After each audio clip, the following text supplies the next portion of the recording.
Je m'appelle Ludovic Piétenu, je suis correspondant de Radio France en Allemagne. Angela Merkel s'apprête à quitter le pouvoir, elle aura été chancelière pendant 16 ans. Comment a-t-elle fait pour rester aussi longtemps la femme la plus puissante du monde? C'est ce qu'on va essayer de comprendre ensemble.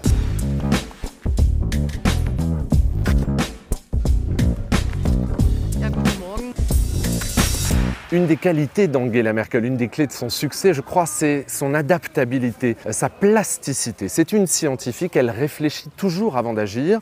Certains l'ont souvent accusée d'être lente. Moi, je plaide plutôt pour l'idée qu'elle a une qualité tactique et stratégique évidente.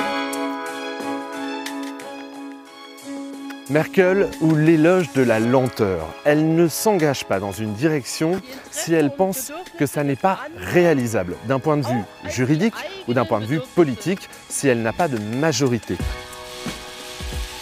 Il n'y a pas de solution simple, dit-elle comme un tic de langage, elle, la scientifique.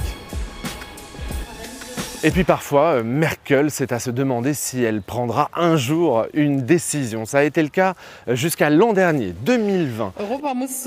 Et il a fallu une pandémie et les pressions du président français Emmanuel Macron pour qu'elle accepte l'idée, enfin, de mutualiser les dettes en Europe, ce qu'elle avait refusé de faire en 2010 au moment de la crise de la zone euro. Ça lui avait été très longtemps reproché, cette attitude, son égoïsme, et l'image de l'Allemagne avait été pour longtemps ternie.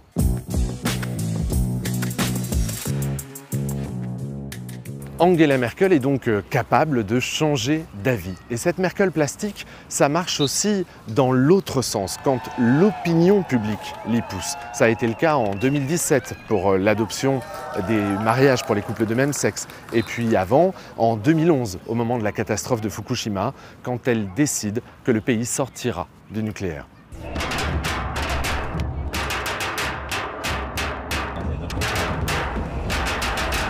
Et puis il y a ces moments où Merkel a pris une décision en étant poussée par son opinion publique, mais aussi par ses propres valeurs de charité, d'hospitalité, d'accueil. C'est ce qu'elle a fait en accueillant, en ouvrant les frontières en 2015 aux réfugiés de Syrie, d'Irak, d'Afghanistan. C'est cet accueil qu'elle avait résumé en une phrase. Wir schaffen das. Wir schaffen das, restait très célèbre. Nous pouvons le faire, nous avons les moyens. C'était un peu comme si elle disait au peuple allemand, soyez plastique vous aussi, adaptez-vous, on va y arriver.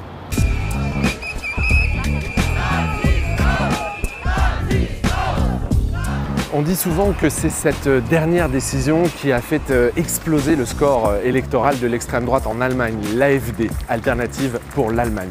Mais on peut se demander si ce ne sont pas ces 16 années de mandat d'Angela Merkel, tout court, avec cette plasticité, justement ces décisions contre-intuitives, étonnantes, et le fait qu'elle ait amené son parti, la CDU, les chrétiens démocrates, vers le centre, en laissant un nouvel espace et un boulevard à l'extrême droite.